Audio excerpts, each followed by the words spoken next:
Informe de pájaros. De nido en nido, conectamos las historias del país y del mundo.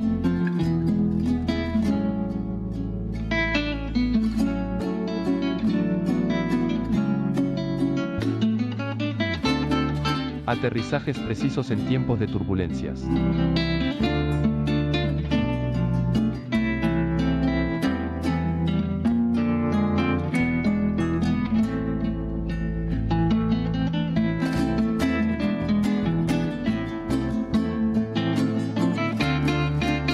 Informe de pájaros. Coordenadas para no perder el rumbo.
¿Cómo les va? Buenas noches, buenas tardes, buenos días, bienvenidas y bienvenidos. Esto es Informe de Pájaros, capítulo 29, segunda temporada en Radio Con Aguante. Acá estamos en vivo hasta las 22 de la República Argentina en radioconaguante.com.ar. Nos buscan o en la web o en la aplicación de la radio y después ahí en las redes, ¿no? En el canal de YouTube de Radio Con Aguante, ya saben. Activan campanita, le dan me gusta, comparten contenido, se suscriben y están atentos a las notificaciones de los contenidos de este programa y del resto de los envíos que nos ante y nos preceden en la transmisión de Radio Con Aguante. Este martes 5 de mayo, quinto mes del año, 5 del 5, acá en vivo, insisto, 2008, todavía con el jefe de gabinete Manuel Adorni en funciones. Esto puede durar 1 hora o 2 horas o 10 días o vaya uno a saber cuánto. Es un producto que no tiene fecha de vencimiento, pero tampoco tiene certeza de que vaya a rendir hasta determinado plazo. Es decir, es mucho más previsible en la Argentina un pote de yogur que el jefe de gabinete. Así como lo escuchan. Es mucho más seguro abrir una lata de una conserva de jurel o de cabala, como dice alguna gente, caballa, de atún, que tener un jefe de gabinete. Lo más probable es que la conserva, que el paté, que el yogur no te gargue. El jefe de gabinete seguro te va a gargar, te va a mentir, te va a justificar, va a poner voz de serio, va a ir a decir barbaridades en el Congreso. Es decir, un yogur tiene mucho más valor ético hoy en la Argentina que el jefe de gabinete. Así, por lo pronto tiene una fecha de vencimiento. Uno sabe a qué atenerse. Lo comes después de la fecha que dice que ya no podés comerlo y sabés que te puede llegar a caer mal. Probablemente te caiga mal. Ahora, el jefe de gabinete, la única certeza que ofrece a esta altura en la Argentina es que le está haciendo mal al conjunto de la sociedad argentina, pero también al gobierno que él integra y del cual solamente hasta ahora lo que se conoce, apenas 2 resortes del gobierno que están por encima de él son los que lo sostienen. Hablamos de la pareja presidencial, de la pareja de hermanos, de Karina y de Javier y de Karina, presidente electo y secretaria general de la presidencia electa por el presidente. Este es el cuadro de situación en la Argentina cuando pasaron 5 días del quinto mes del año 26, tercer año de mandato, el año en el que vivimos en peligro. Solana López, ¿cómo estás? Muy bien, muy buenas tardes, noches. ¿Comés yogur? Como yogur, sí. Es mucho más sano que el jefe de gabinete. Es mucho más sano. Es mucho más sano, sí. Y además es más barato. Es más barato, no sale más barato. Escucha, ¿cómo estás leyendo lo de Adorni? Ahora poniéndonos un poco en plan pensar en voz alta.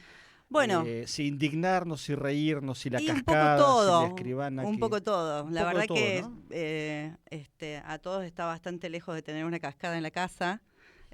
La única cascada que tenemos son de deudas y de dificultades económicas. Inundaciones. Inundaciones, llueve, esa sí, llueven los techos. Es decir, la brecha es tan gigante entre esta realidad que construyeron a base de corrupción, porque es un elemento que hay que decir que tiene esta derecha también, es la corrupción, con el contraste del resto de trabajadores y trabajadoras de la Argentina que se ven hoy muy ajustados con los salarios.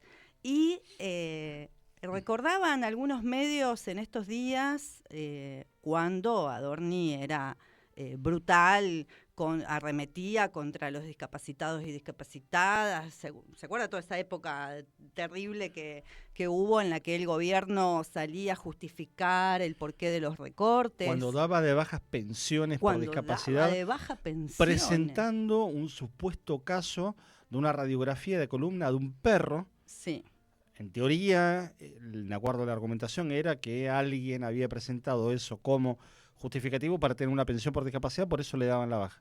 Así es. Ese tipo de aberraciones. Y ese tipo de aberraciones, en definitiva, es lo que fueron construyendo ellos como argumento para llevarnos a este estado de miseria y del cual claramente fueron enriqueciéndose de modo ilícito. Porque Adorni dice, bueno, yo con mi plata hago lo que quiero. La mayoría de los argentinos, casi podríamos decir, habría que ver cuál es el sector que concentra la mayor riqueza en la Argentina, pero seguramente debe andar en un 5, en un 10%. Sí, 10%. Podemos decir que el 90% de los argentinos no puede decir hago lo que quiero, sino hago lo que puedo con la plata que tengo. Bueno, él pertenece ahora a ese pequeño núcleo que dice hago lo que quiero y sabemos cómo construyó esa riqueza. Ahora, ¿me dejas por un minuto jugar a ser el defensor de Adorni? No hay nadie, ¿eh?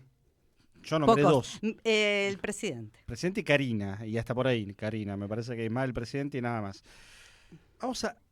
Esto es un ejercicio, está claro, no lo vamos a defender, pero vamos a suponer que Adorni cuando responde, tanto en el Congreso como ayer, que vuelven a dar una conferencia, este lunes una conferencia de prensa, rehabilitando la sala de periodistas, tuviera razón en este argumento de, es mi plata, esto que planteas vos, hago lo que quiero con mi plata. ¿Vos sabés que le asiste una parte de la verdad al tipo? Porque a esta altura ya es su plata. Sí. Bueno, es discutible. No, está bien. La justicia todavía tiene que investigar. Pero el punto acá es el origen. El tema es el origen. Y el origen tiene un motivo, tiene un móvil. Como si esto fuera un crimen. De hecho, lo es. Es un gobierno criminal en términos económicos, sociales, políticos, culturales, idiomáticos, ya lo decimos todas las semanas. Pero vamos a suponer que este caso en sí mismo fuera un crimen.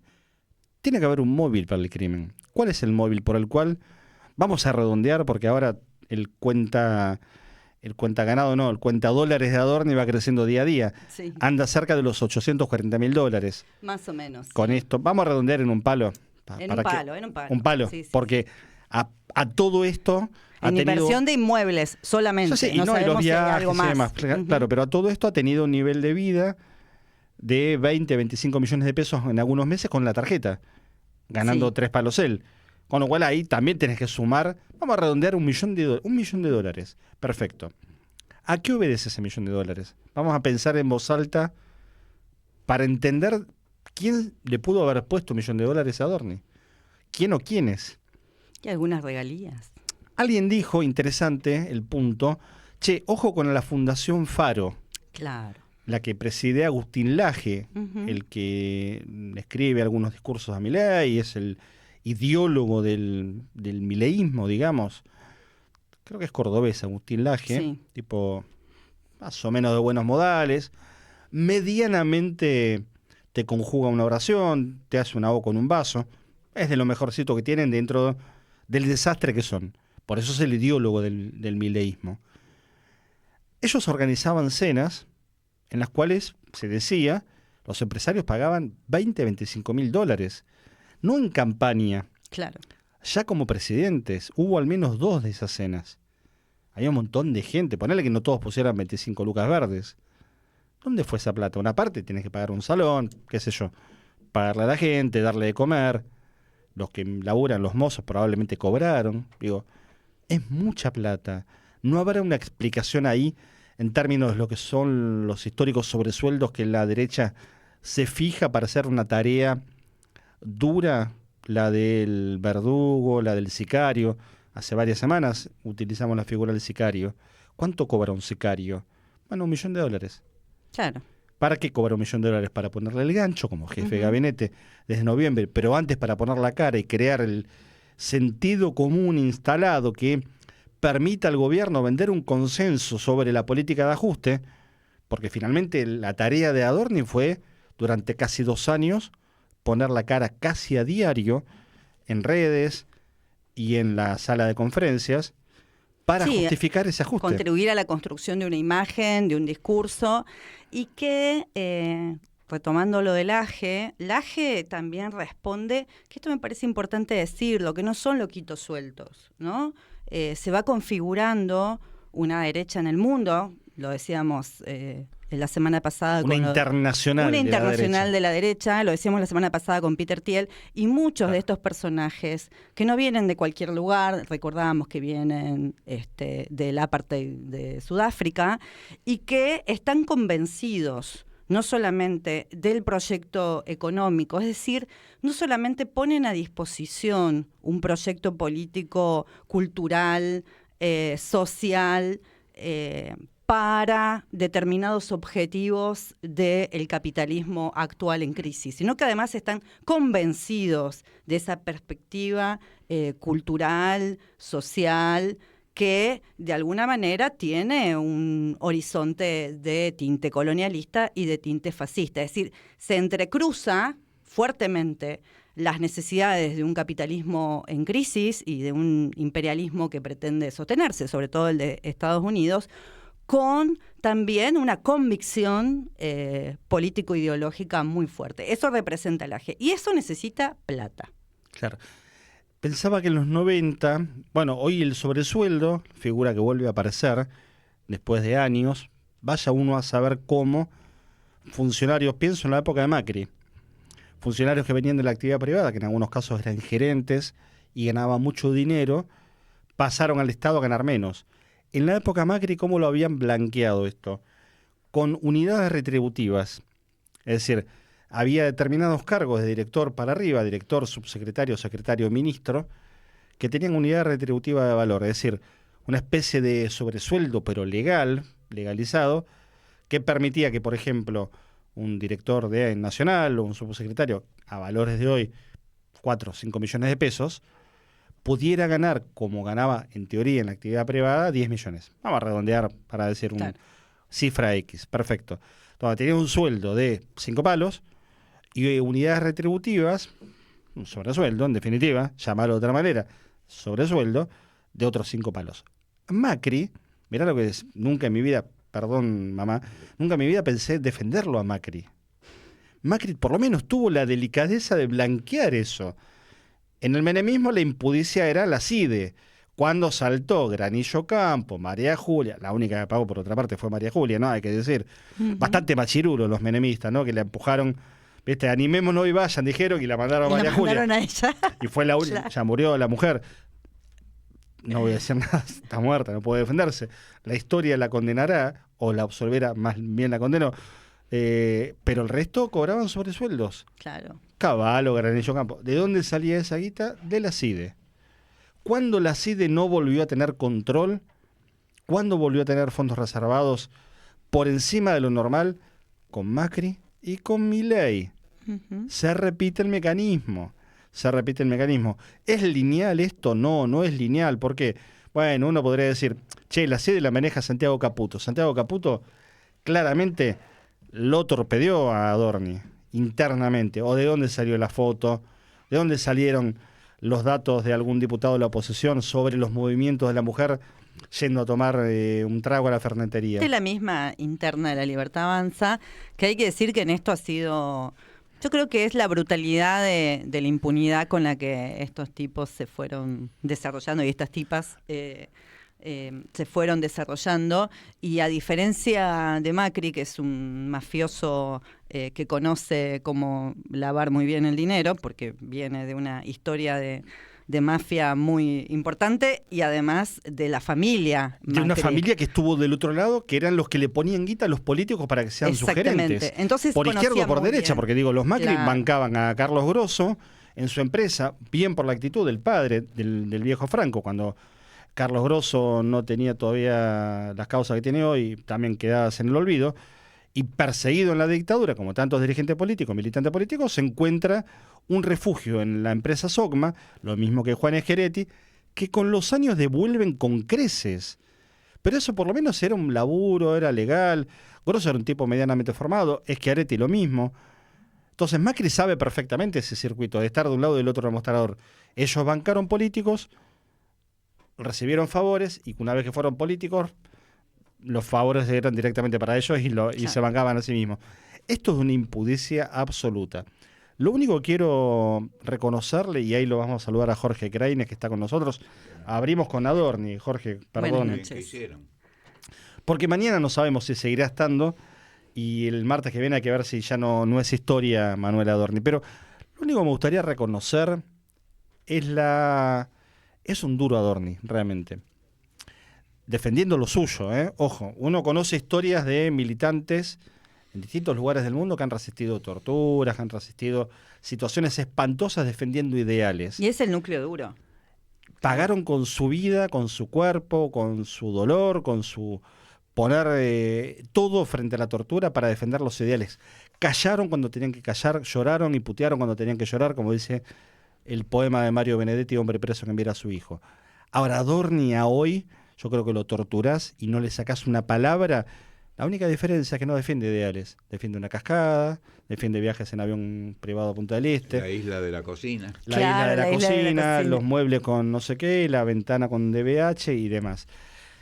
Es un nivel y un umbral de ideales un poco distinto, pero por ahora, martes 5 de mayo, el tipo resiste. Igual no estamos proponiendo la tortura, ni mucho menos, ¿no?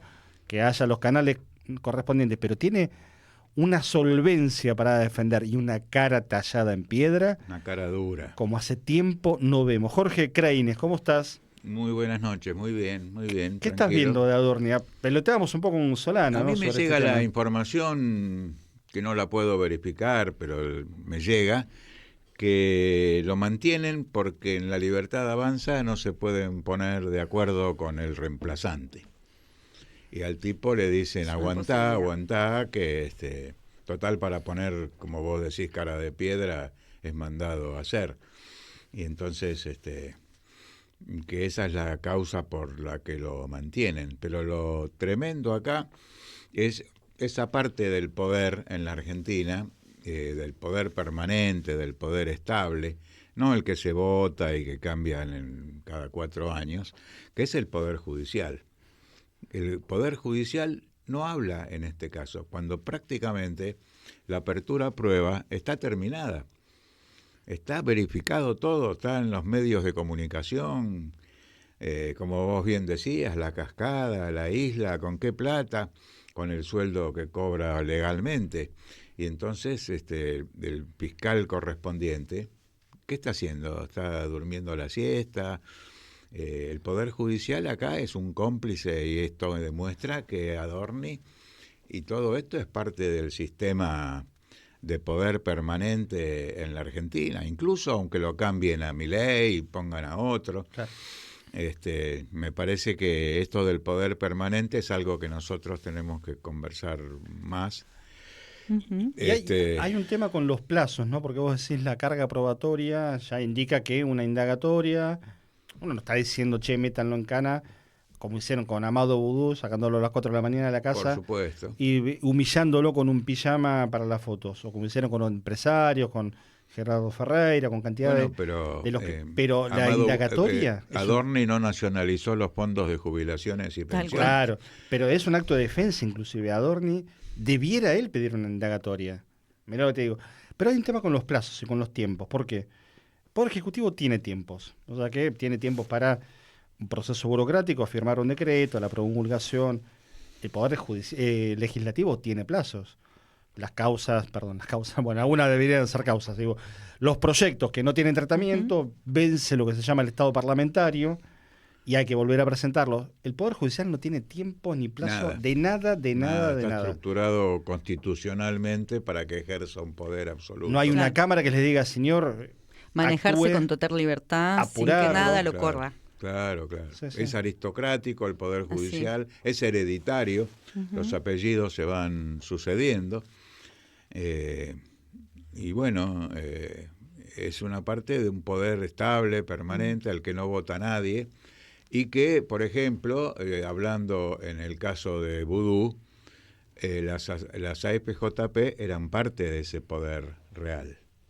Claro. Y cuando Amado Vudú nacionaliza los fondos de jubilaciones y pensiones, recibe su correspondiente castigo, que incluso no recibió la suficiente solidaridad por parte de los principales dirigentes del gobierno que él integró, ¿no? Y entonces, bueno, como que había un asunto de la patente de un auto, causas menores, como recordando la mafia norteamericana, ¿no? Que Al Capone había caído por una pequeña diferencia impositiva. Claro, y no por todos los crímenes que había cometido. Pero en este caso buscaron la vuelta para que vaya preso Amado Vudú y le arruinaron la carrera política a un dirigente que tenía una gran perspectiva. Claro. Y lo otro que se está cayendo como un castillo de naipes es la causa Cuadernos, hay que decirlo también. Ahora. Que es otro elemento ahí de los dramáticos de la historia que argentina. Muchos se empiezan a dar vuelta también en cuanto están dando vuelta los testigos que habían hecho, claro. Tuvieron que testificar bajo presión por parte de Stornelli y del juez Bonadío. Sí. Qué dúo, ¿no? Bueno, uno no está en este plano. Claro. Y el otro hace rato que no está en este plano, porque si estuviera en este plano debió haber respondido al menos 7, 8 veces que nos llamaron. Hasta es probable que esté en el paraíso y no en el infierno. O sea que no se lo conoce, no, hace meses que no hay noticias. Son tipos a los que le pagamos como sociedad, ¿no? Contribuyentes. Como que no pagan impuestos, además. Claro, no pagan impuestos, un régimen de privilegio total, y no sabemos qué hace. ¿En qué está Stornelli, Carlos? Stornelli que sigue siendo fiscal federal. Sigue siendo fiscal federal. Hace 30 años que es fiscal federal. Tuvo una licencia para ser ministro de Daniel Scioli en la provincia de Buenos Aires, volvió a la fiscalía y no sabemos qué hace. Ahí está. Ahí tenés a Daniel Scioli, que lo designó ministro a Stornelli, y ahora es de La Libertad Avanza. Claro. Cuando fue el candidato presidencial del Partido Justicialista en uno de esos frentes que en una gran se alianza con... Claro. Ahora, la lectura de estos días, la lectura política de estos días, porque al principio decíamos en la apertura, bueno, Adorni está le complicó la vida a millones de personas siendo parte de un gobierno criminal, pero le está complicando la vida al propio gobierno hoy. Y sí, porque está bajando en las encuestas notablemente. A pesar de lo cual... ¿Y por qué lo mantienen? ¿Qué mirada tenés con eso? A pesar de lo cual, ellos mantienen el 35-40%. Claro, el núcleo duro. Se ponen contentos algunos periodistas opositores que dicen, el 60%, el 70% ya está en contra de Milei, pero ese núcleo duro de entre 30 y 40% se mantiene. Y yo no sé si se puede unificar en una sola lista electoral hablando de lo que puede ser el 2027, el 60% que lo repudia. Y entonces ahí está la cuestión, ¿no? Las empresas encuestadoras, algunas de ellas son parte también de ese poder real. Claro, y van construyendo porque se plantean, por ejemplo, yo valoro mucho las capacidades personales de Miriam Bregman. Me voy a meter en un asunto delicado. Está muy bien. Pero valoro mucho las capacidades de cuadro político, formada, ella muy bien queda en los medios de comunicación y demás. Pero yo creo que algunas encuestadoras la están poniendo por todo lo alto porque evalúan que un posible frente político pueda disputarle el gobierno, no digamos el poder, pero al menos el gobierno, a este grupo que está hoy en la Casa Rosada, y encuentran en esa postura que tiene Miriam Bregman la posibilidad de dividir, la posibilidad de quitarle unos puntos. y que ese 30% o cercano al 40% Se que disperse. todavía acepta a Milei, se erosione. Ujú. Bueno, después viene la cuestión de la hegemonía. ¿Quién va a hegemonizar ese frente político contrario a Milei? Si lo va a hegemonizar un Scioli, un Alberto Fernández, un Pichetto, Sergio Massa, o si va a tener una hegemonía real y va a surgir todo no del dedo, porque hay dedos gordos y feos y hay dedos muy bien cuidados y pintados con manicuras y demás. Ninguno de esos dedos ha dado algún resultado positivo. Ahora faltan 580 días para votar. Y no es tanto. No es tanto, pero yo sabes qué cuenta hice, la de multiplicar. Voy a hacer un algoritmo económico de calendario, digamos. Multipliquemos la penuria cotidiana de millones de personas, cotidiana, todos los días, lunes, martes, miércoles, jueves, por 580. Es un panorama dantesco. Sí. Dantesco si lo ves de ese modo. Sí.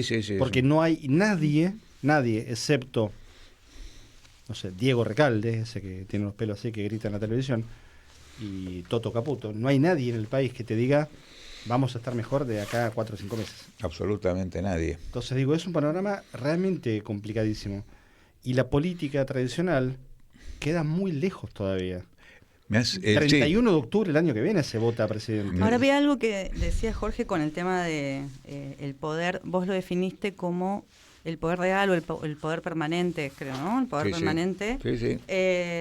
Y bueno, estuvo el dato del foro de Yao Yao, con una serie de empresarios, representantes, CEOs y demás, que creo que de alguna manera ese espacio representa este poder permanente, ¿no? Desde ya, son los foros permanentes y ahora hay un liderazgo de AmCham, que es la asociación de empresarios que tienen negocios con los Estados Unidos y de las empresas norteamericanas que están en la Argentina. Entonces, hoy lo que era antes se podía dirigir, no sé, un empresario argentino. En realidad, ahora todos repiten el mandato de AmCham, van a AmCham, que es American Cámara, ¿no? La Cámara American de Empresarios, Chamber, claro, Cámara Americana. Norteamericanos. Y bueno, hay un seguidismo a Donald Trump en todos sus genocidios, guerras y violencia, que bueno, si empezamos la columna, yo pensaba vincular mucho la política mundial con la realidad de la Argentina. Ahí nos vamos a meter en un ratito porque... Pero cuando ustedes digan. Sí, no, pues es que no es tan así, ¿no? Cuando digamos nosotros. Podemos ponernos de acuerdo. Pero, Sí, claro. Si querés votamos. No, Pasa que somos tres. Confío. O tiramos una moneda, pero entre tres la moneda está complicado porque es muy difícil que caiga parada la moneda. Difícil. Nos vamos a hacer un pequeño separador, vamos y venimos. Anticipo, simplemente. Vamos a hablar de libertad de prensa, vamos a hablar de las falsas denuncias, vamos a hablar de la historia del 1 de mayo.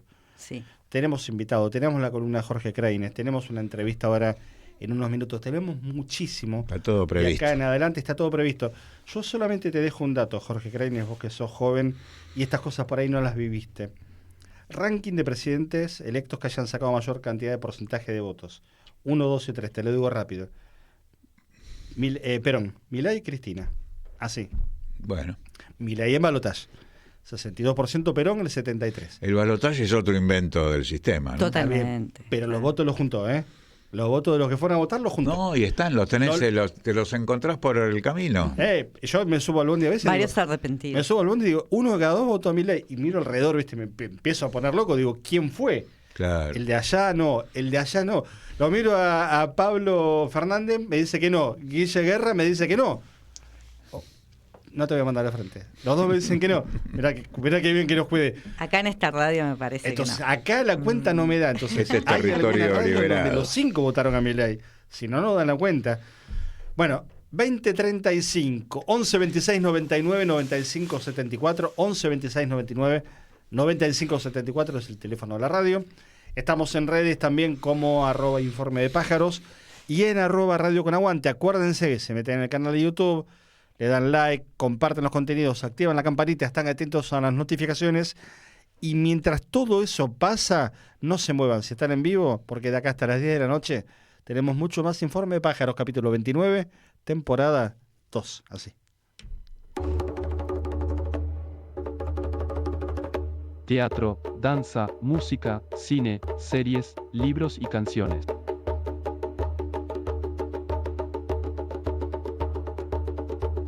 Panorama cultural en Informe de Pájaros.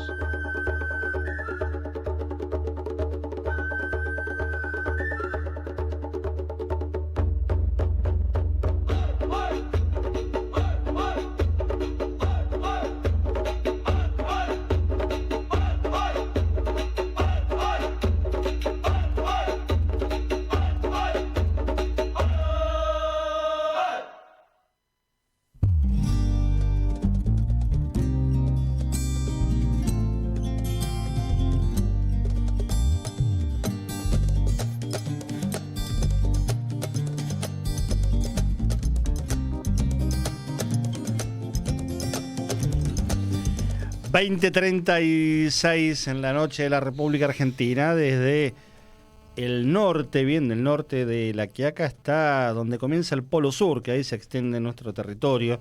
...contamos la Antártida, por supuesto... ...y las Malvinas argentinas... ...y desde la localidad de Bernardo de Irigoyen... ...lo más al este que tenemos en nuestro país... ...hasta el profundo Mendoza... ...en la cordillera de los Andes... ...transita nuestro territorio...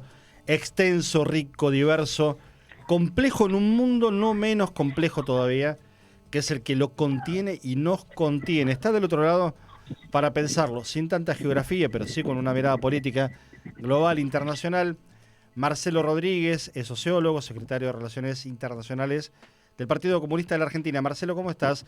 Jorge Craines, Solana López, hoy Luana no está, y Pablo Mercado, te saludamos de este lado. ¿Cómo andás? Hola, ¿qué tal? ¿Cómo están? Solana, Jorge, Pablo, un gusto hablar con ustedes. Gracias. Te hice una intro un poco geográfica, dije, a ver, los puntos cardinales de la Argentina, pero nos queda corto la Argentina. Para meternos en temas, como viste, no tenemos muchas preocupaciones, dijimos, che, ¿y el mundo? Y ahí nos metemos en un bolonqui. Entonces te pedimos ayuda. Ayúdanos a entender qué está pasando en el mundo. Hay un puntapié inicial que tiene que ver con una nueva edición, una nueva llegada de la flotilla vinculada al tema de la solidaridad con Palestina y con el pueblo palestino, pero están pasando otras cosas también en el mundo. Marcelo, ¿qué estás mirando por estos días?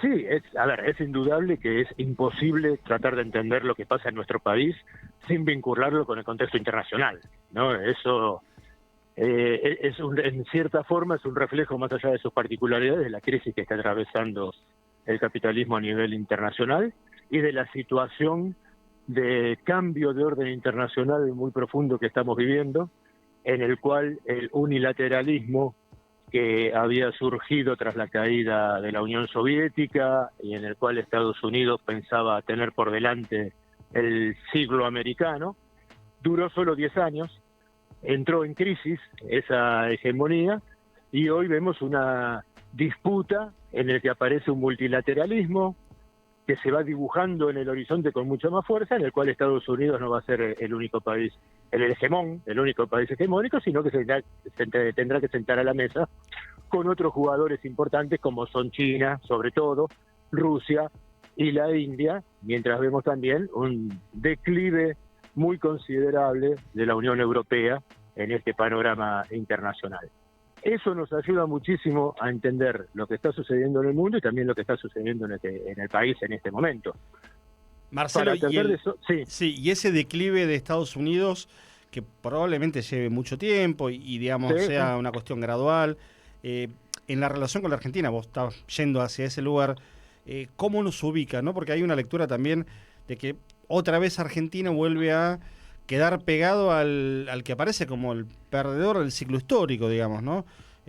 Con la idea, inclusive medio trucha, de decir, ahora volvimos al mundo. Bueno, pero ¿a qué mundo? Podríamos preguntarnos también, ¿no? ¿A qué parte del mundo volvimos?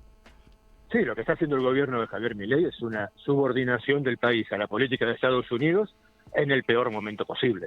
Digamos, donde nada indicaría que habría que llevar adelante esa política y donde hay ciertos márgenes de maniobra para poder jugar en ese sentido. Es verdad que ante esta crisis Estados Unidos se repliega sobre América Latina, vuelve a hablar de la doctrina Monroe, vuelve a hablar del hemisferio occidental, trata para mantener su poder de tener el mayor control sobre todo lo que es América en su conjunto, desde Groenlandia hasta la Antártida, podríamos decir, como dice Donald Trump, pero más allá de eso se está perdiendo una oportunidad de poder llevar adelante políticas mucho más inteligentes y soberanas, que están muy lejos de lo que este gobierno tiene como proyecto, sino que es solamente llevar adelante, hacer que la Argentina cumpla un proyecto que tiene que ver estrictamente con lo que necesita Estados Unidos para sostener su hegemonía o su mellada hegemonía en ciertos niveles en el mundo.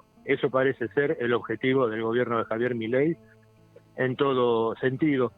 También en el apoyo irrestricto que le da, volviendo a otro de los temas que vos me preguntabas, al Estado de Israel en el genocidio que está llevando adelante en Gaza, que no podemos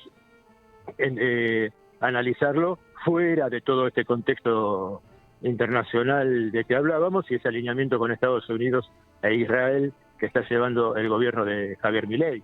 Y como bien vos decías, lo que ha sucedido en estos días con la captura de las 22 embarcaciones de la flotilla Global Sumud, que estaba otra vez haciendo una demostración de solidaridad internacional con Palestina, llevando ayuda a Gaza, es la puesta en escena de la barbarie del régimen iraní y el régimen estadounidense en este momento, ¿no? Marcelo, buenas noches, sí. Solana te habla.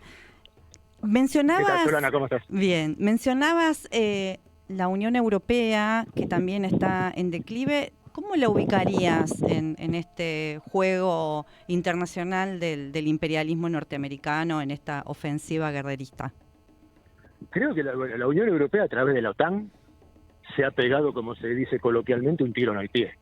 El haber seguido a Estados Unidos en apoyar a Ucrania en esta guerra con Rusia, el haber cortado el suministro de energía de Rusia, a lo cual se suma ahora la guerra de Irán, está desatando una crisis muy profunda en los países de Europa, que por ejemplo están obligados a comprar un petróleo mucho más caro que a los Estados Unidos, con mayor costo de flete y un montón de cosas.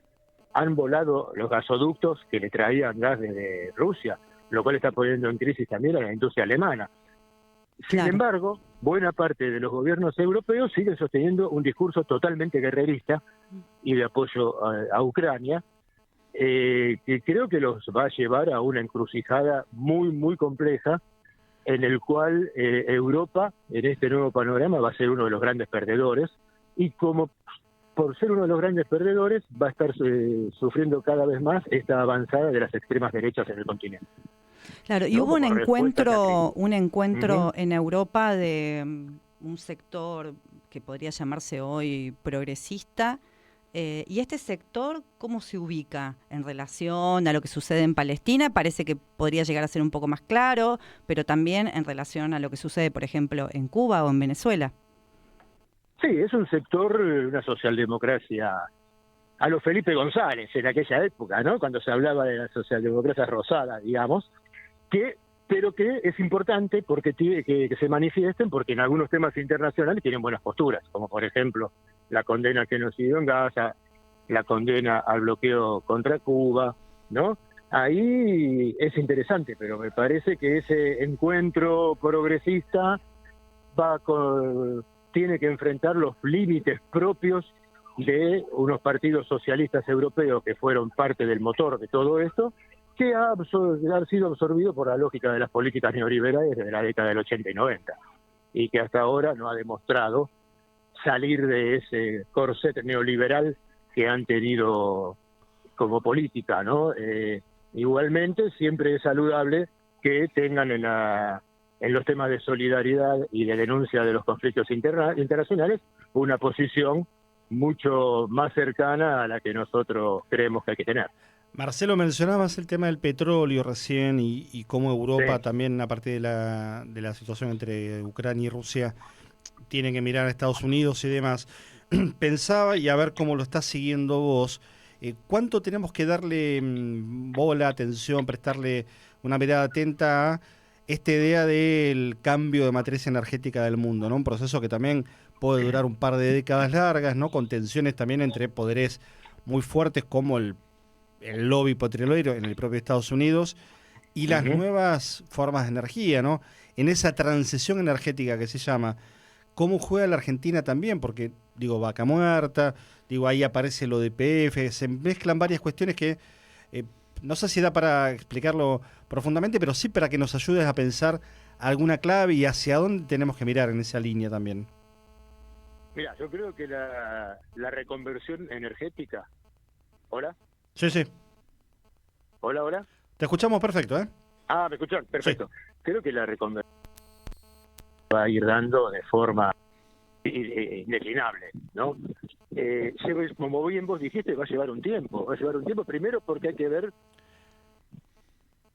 Primero va a haber que ver qué tipo de esa energía verde, energía renovable, es la que va ganando protagonismo, sí, o qué combinación de estos tipos de energía. Por otro lado, hay ciertas industrias y el petróleo todavía es insustituible hasta que pueda haber un desarrollo mayor, por ejemplo, de la energía nuclear, ¿no? Entonces ahí petróleo y carbón van a seguir por un tiempo siendo insustituibles. Lo que debería hacer la Argentina, me parece a mí, es primero planificar cómo quiere llevar adelante un desarrollo de reformulación de su consumo energético, de su matriz energética. Y va a ser a través del gas, la energía eólica, a través de la energía solar, cómo va a jugar la combinación de eso, cómo esos tipos de energía pueden ser acoplados a las necesidades de cada región del país, y a partir de ahí y de esa planificación desarrollar un proyecto a mediano o largo plazo en ese sentido. Cosa que está lejísimos de lo que aspira este gobierno, que Vaca Muerta y toda la producción de energía que podamos hacer está totalmente vinculada con el saqueo y la expropiación por parte de los Estados Unidos y de sus socios, claro, ¿no? No lo está pensando como una forma de desarrollo propio y soberano. Ni siquiera discursivamente, ¿no? Porque eso además debiera estar atado a un modelo productivo de país que te diga, bueno, yo voy a tener una matriz vinculada al desarrollo en función de, no sé, las zapatillas las fabrico acá, la industria textil, exacto, qué hacemos con esto, qué hacemos con aquello, asociarte inteligentemente con China o con quien fuera, pero entendiendo que la Argentina es un país de desarrollo industrial medio y en algunos casos de punta también, ¿no? Sí, a ver, lo que está sucediendo en el triángulo del litio famoso entre Bolivia, Chile y Argentina es muy claro, ¿no? En Argentina no hay ninguna, está una de las grandes fuentes de litio, de las más importantes del mundo, y no hay ni un proyecto de cómo se hace algo más que extraer el litio y enviarlo al exterior. Claro. No lo hubo en el gobierno anterior, también hay que decirlo, ¿no? Milei toma... Y no es un tema que esté en la agenda de... Recién decíamos con Jorge Solana, 580 días vamos a estar votando. Es un tema que debiera estar en los programas de la agenda política. Es decir, hola, no te escuché, ¿eh? Que es un tema que debiera estar ya en la agenda de la discusión política esto, claramente. Sí, seguro, pero los grandes medios de comunicación, los medios concentrados, en acuerdo con el gobierno, hacen todo lo posible para que se estén discutiendo temas que son importantes, que son más escandalosos, pero que no van al fondo de cómo está modificándose profundamente la matriz productiva de la Argentina y qué país nos vamos a encontrar en los próximos 10 años. Creo que hay cambios muy profundos que se están llevando adelante, sobre todo en el área de energía, pero basados lamentablemente en la expropiación de nuestras riquezas. Y no se está discutiendo a fondo porque no lo discute el gobierno, no quiere que se discuta, y lamentablemente vemos como amplios sectores de la oposición terminan siendo cómplices al silenciar estos debates y estas denuncias. Marcelo, siguiendo la línea de las noticias internacionales y pensando también en nuestro continente, hace poco se reunió el Foro de San Pablo. ¿Qué han reflexionado al respecto?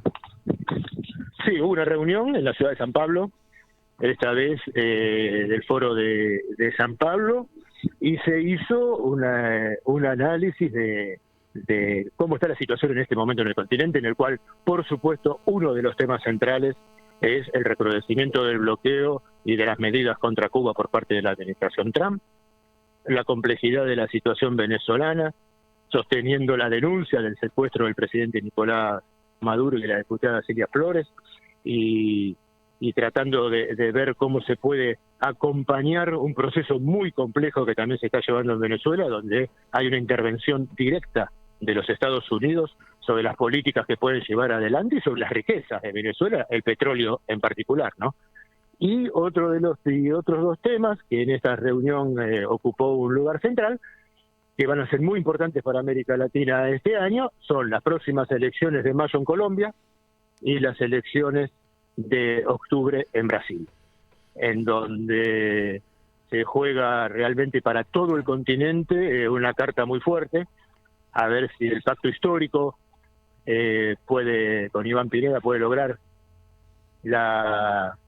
el triunfo y continuar lo que es el gobierno de Petro, y lo que sería una reelección de Lula, evitando el triunfo del hijo de Bolsonaro y de esta extrema derecha de nuevo en Brasil, porque una derrota en Colombia o en Brasil de esta fuerza progresista realmente cambiaría mucho, cambiaría en forma muy importante la reconfiguración del escenario latinoamericano, ¿no? Así que esos fueron temas también que ocuparon el centro del debate en el Foro de Sao Paulo.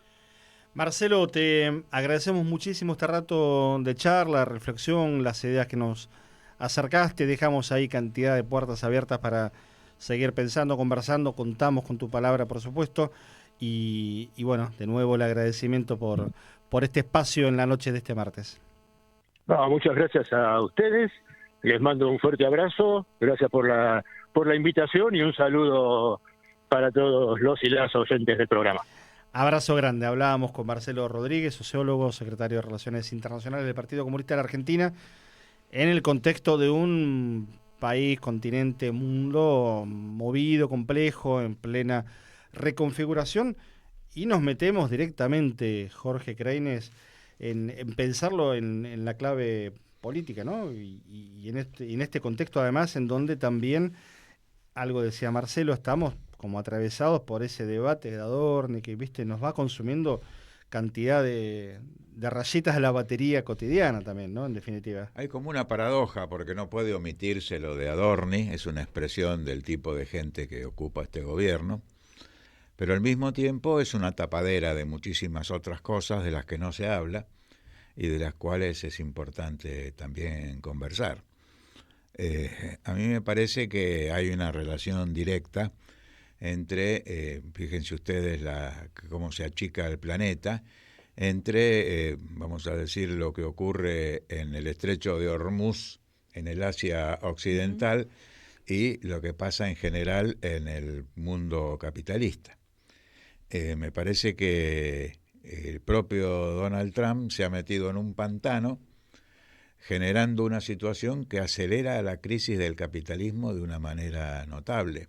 Hoy recibía el dato de que nuevamente han habido aumentos en la gasolina, en el combustible en Estados Unidos, como el galón de gasolina, como dicen ellos, a un 50%. Creo que la última vez que hablamos eso estaba en un 30, un 35%.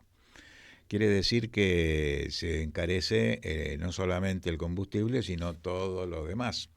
Y estamos generando la parte del mundo que mira para los Estados Unidos una crisis espeluznante, de corte de la cadena de suministros, de dificultades de las empresas aéreas para cargar el combustible, la nafta especial para los aviones, lo que pone en duda vuelos y gente que tiene que viajar, incluso los grandes magnates por sus negocios, que no saben si tal vuelo que tienen para dentro de 15 o 20 días va a poder salir del aeropuerto.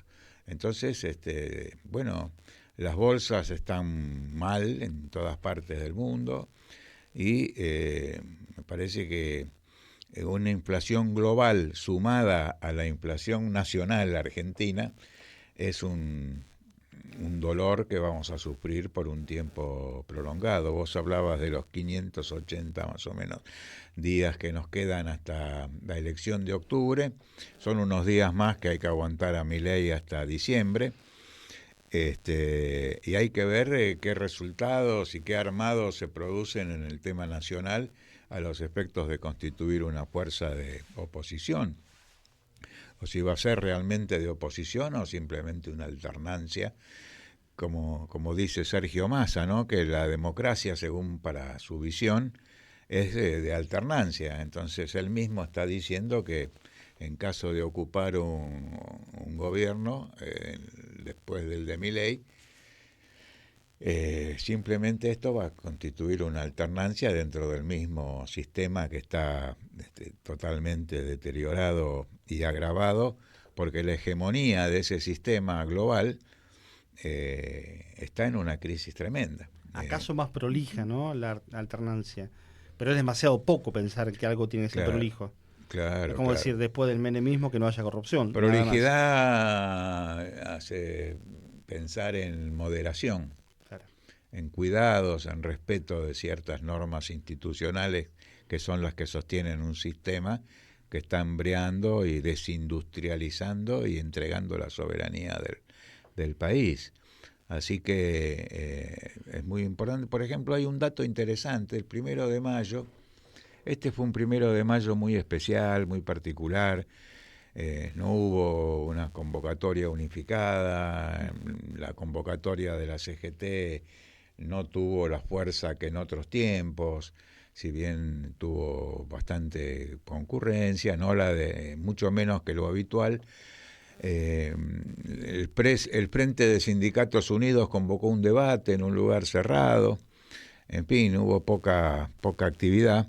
Me parece que nosotros tenemos que tener en cuenta un dato, que es justamente esa reunión cerrada del FRESU emitió un programa, y me parece que ese programa sí es interesante, porque en general es positivo y da elementos como para qué lado tendría que salir el movimiento popular en la Argentina.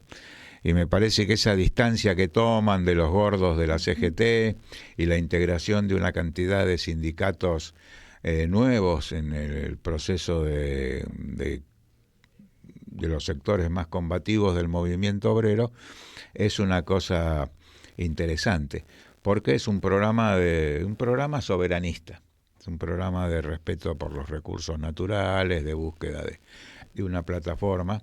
Ahora, en general, me parece que hay una disyuntiva, ¿no?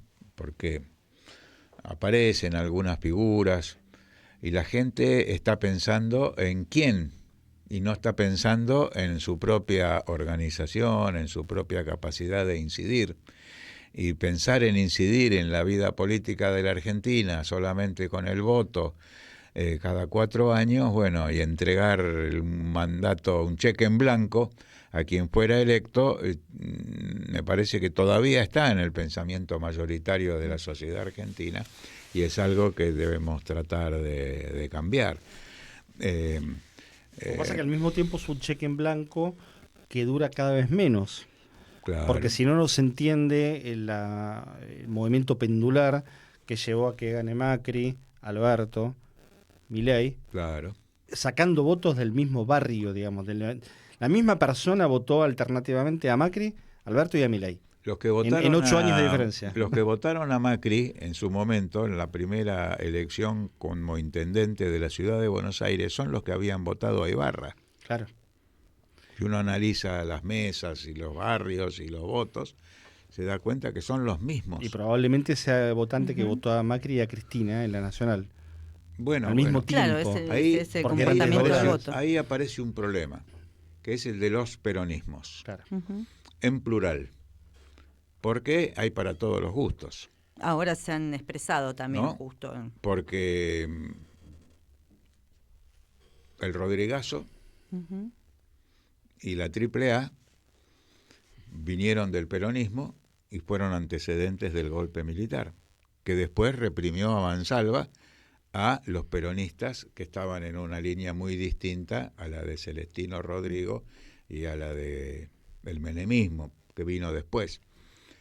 Entonces, creo que hay una corriente peronista, digamos, zurda, y hay una serie de dirigentes del peronismo, entre ellos los gobernadores de Catamarca, de Tucumán y de algunas otras provincias, que le han dado una puñalada en la espalda a los trabajadores con la aprobación de las leyes que envía, especialmente la llamada reforma laboral que envió Milei al Congreso. Entonces uno se pregunta, algunos plantean la unidad del peronismo. Bueno, entonces si es la unidad de todo el peronismo, vamos con Pichetto, vamos con Scioli, vamos con Sergio Massa. Ahora, si uno se plantea una unidad popular en base a un programa como el que aprobó, por ejemplo, aunque uno pueda tener algún matiz, alguna cuestión, el Frente de Sindicatos Unidos, me parece que estamos hablando de otro tipo de unidad.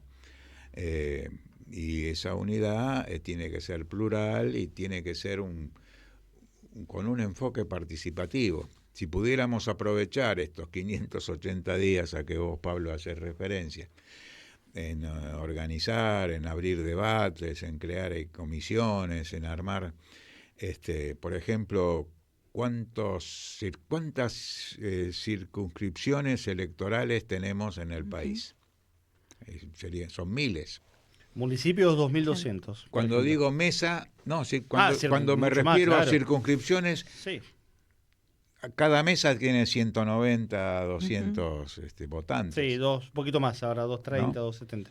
Y forman parte de un circuito, claro, que agrupa, ponele 20, 30 mesas.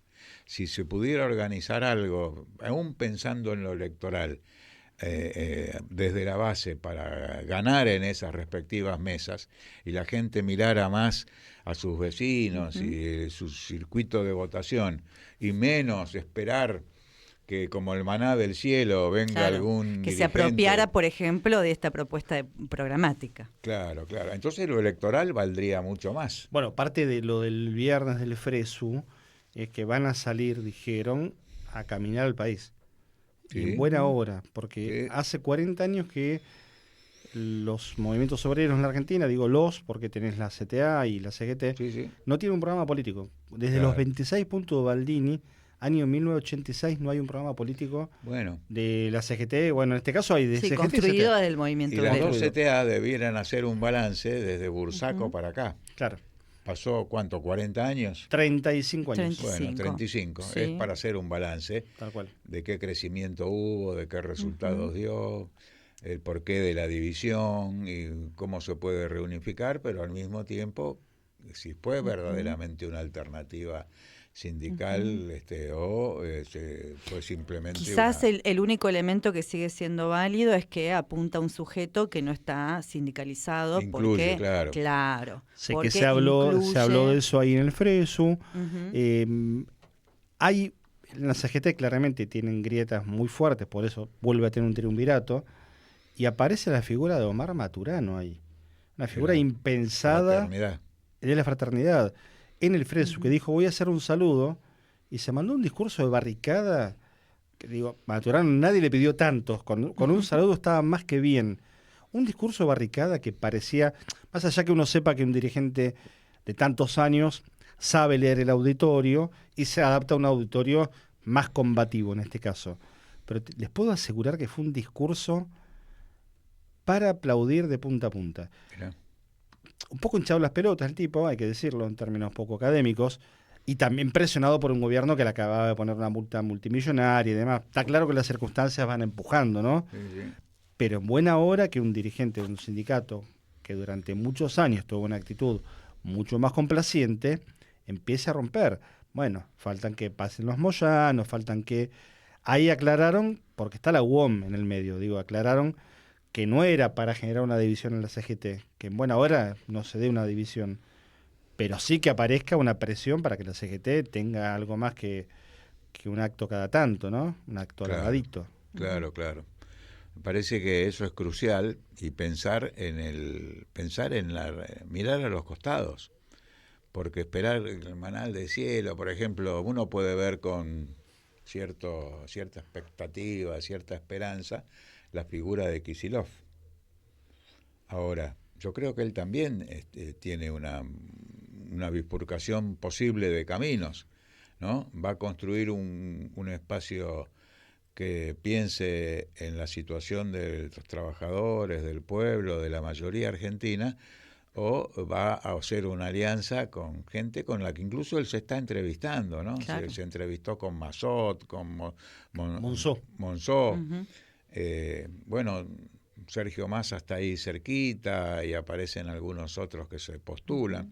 Alguien que fue el candidato a vicepresidente de Macri, ahora También. trabaja esa unidad del peronismo. Claro. Entonces me parece que hay varios peronismos acá en danza. No hay que Mi ver coterráneo, por ejemplo, Yayora, que también ahí Claro, está. el famoso Y sí, PJ cordobesista. El famoso PJ cordobesista que le guiña el ojo a este encuentro que hubo del masismo, donde quizás se sentiría incluido en un panperonismo. Claro, o sea, del 2027. solo hablar de unidad del peronismo es incluir una derecha existente y que forma parte del sistema. Y pensando en esto del programa, si hablamos de ese panperonismo, ¿cuál sería el plan que desarrollarían si efectivamente están pensando en una recomposición del país o aceptarían las cosas dadas y simplemente, bueno, nos sostendrían en estas condiciones en las que estamos con algunas políticas públicas como para que no nos caigamos al abismo? ¿O realmente vamos a empezar a discutir de lo importante, no? Desde ya que el tendal que va a dejar Milei crea la posibilidad para que cualquier pequeña corrección, remiendo, pequeño cambio que se produzca sea valorado. Vamos a venir de muy abajo. Y entonces cualquier modificación democrática o algún aumento de salario, cualquier reforma o reformita, puede ser valorada. Pero ya tenemos la experiencia hecha de que si no se atacan las causas fundamentales de la crisis argentina, que son la dependencia del imperialismo norteamericano, el peso del capital extranjero en la estructura económico-social y la falta de una política de democracia plena y de soberanía nacional, me parece que vamos a seguir en esta ronda que va de Macri a Alberto Fernández y así, y después a Milei y vaya a saber quién viene después. Así que la convocatoria es a mirar para los costados, a mirar al vecino, a mirar al compañero de trabajo, a mirar para ver cómo, para la mesa en que nosotros tenemos que ir a votar, en esa mesa se puede ganar una elección. Y si no se gana, habremos organizado un grupo de gente y constituido un embrión de algo a futuro que puede jugar a favor en un proceso inmediato. Ya lo dijo Alfredo Citarrosa, Jorge, si nos permitís lo dejamos Crece como, desde el pie. Las como revoluciones frase profundas crecen desde el pie. Jorge Kreines, en Informe de Pájaros. Radio con Aguante. Piezas De realidad. a la bronca. Hace la radio.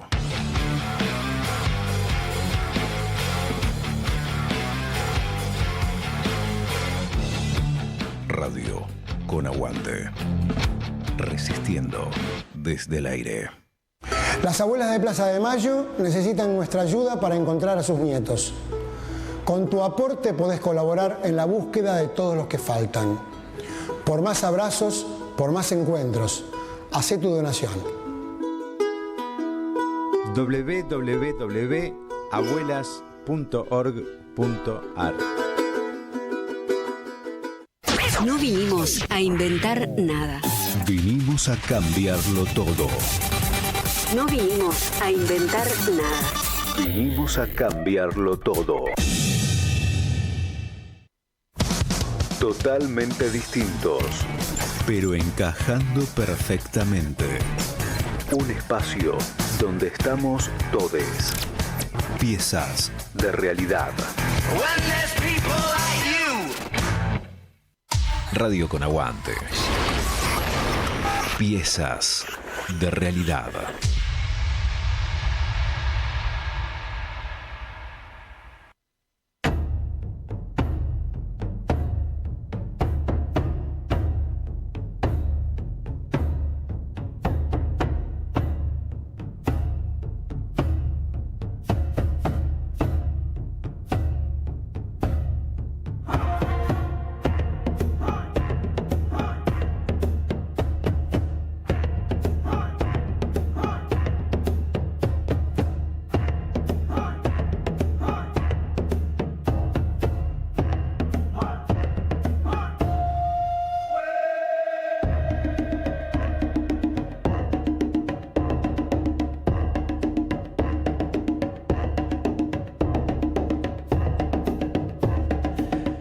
Está con nosotros y de paso comenzamos la segunda hora de Informe de Pájaros, Nuria Ginger.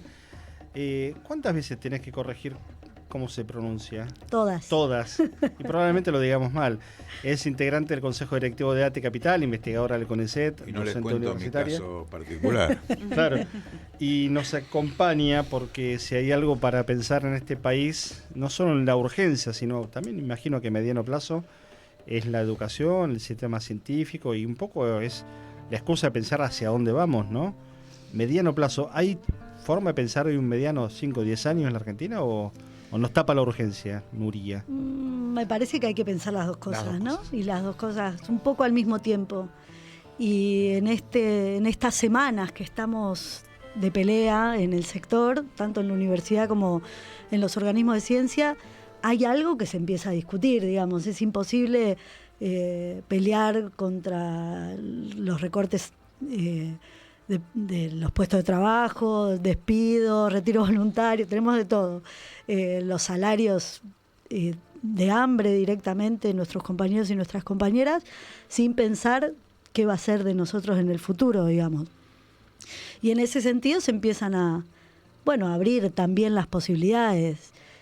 Es un momento interesante cuando hay conflictividad, ¿no? Eso pasan cosas, se discuten ideas.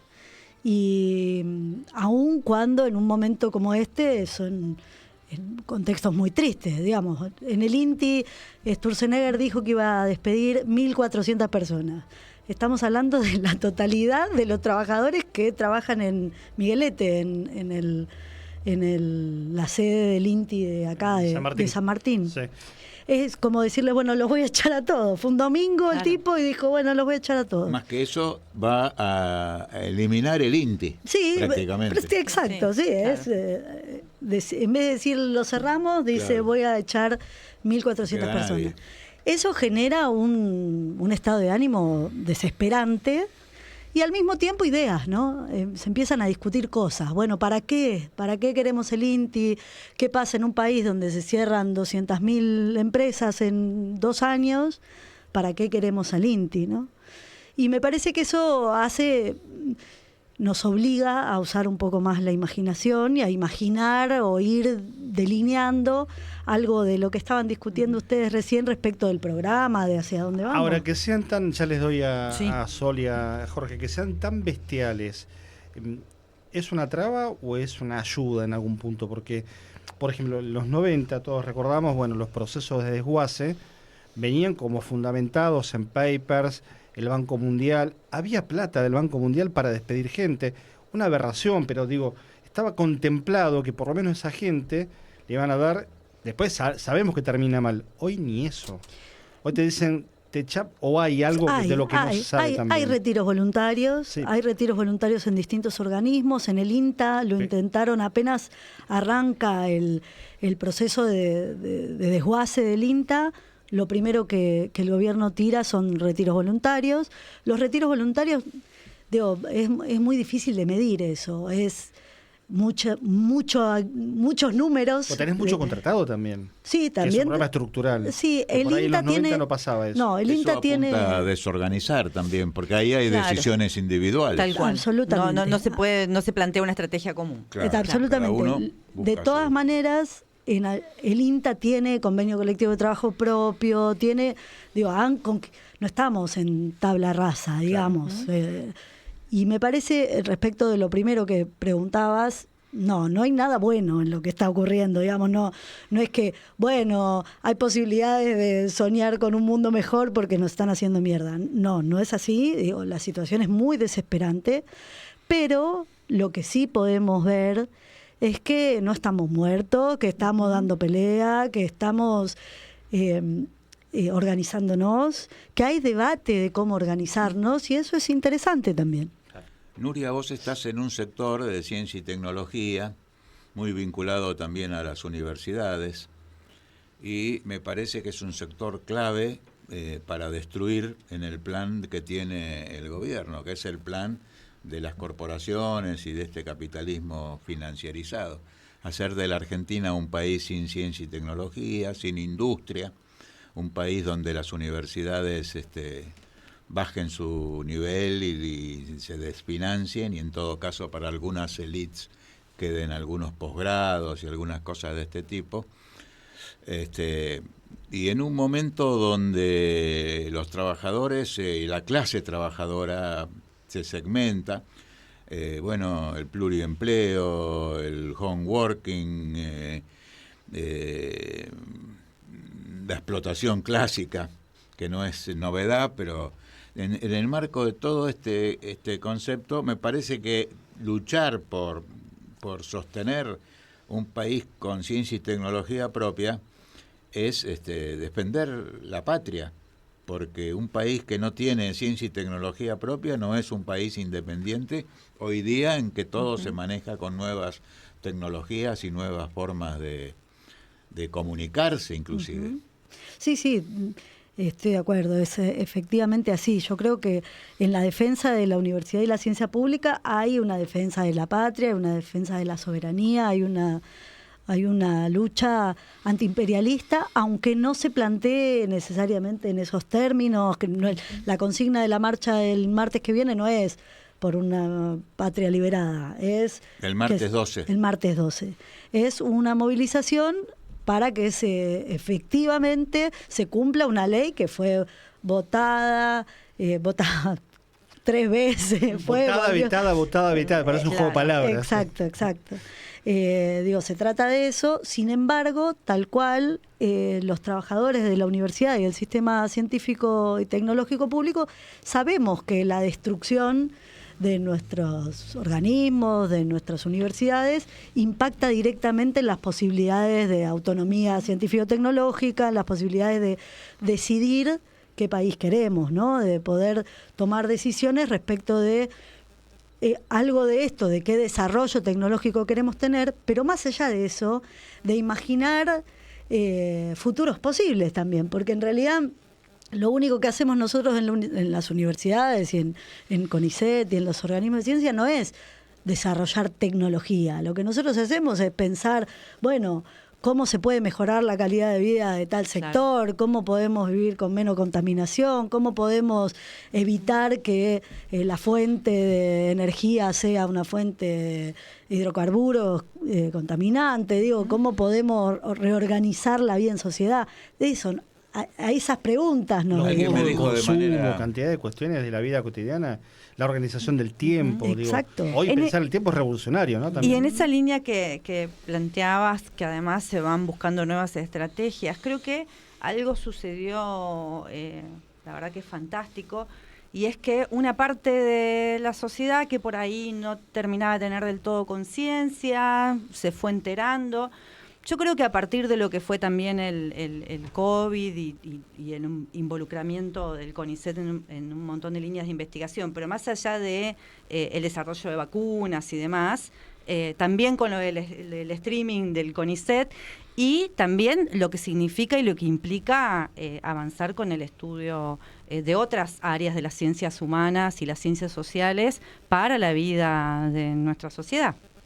Sí, a mí me parece que la historia es un poquito más larga, ¿no?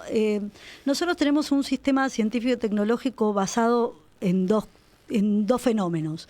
Uno es la reforma del 18, la reforma universitaria, que es lo que le da apertura a un proceso de democratización de la universidad, que luego tiene un montón de hitos, entre ellos en el 49 la gratuidad, y así la lucha contra la noche de los bastones largos. Hay una cantidad de episodios en el movimiento universitario, la articulación con el cordobazo, el movimiento estudiantil revolucionario, etcétera. Obreros y estudiantes unidos adelante. Eso mismo. Y después la lucha contra la ley de educación superior. Hay una larga historia de más de 100 años de lucha del movimiento universitario que forja un modo de entender la universidad en Argentina que es distinta que en otros países del mundo, ni mejor ni peor, pero la nuestra es particular y que tiene una enorme extensión de la universidad como modo de relacionamiento de grupos sociales, Las digamos. nuevas universidades de cercanía también. Sí, por supuesto. Tenemos 64 universidades nacionales en nuestro país, es un montón. Es difícil pensar algún territorio que no tenga relación de algún modo con la universidad pública. De hecho, todas las provincias tienen universidad nacional. Todas tienen y todas hay más de una. En el Gran Buenos Aires una cantidad. En el Gran Buenos Aires hay un montonazo, pero hay muchas. Por eso hay 64, es un montón. Bienvenido sea.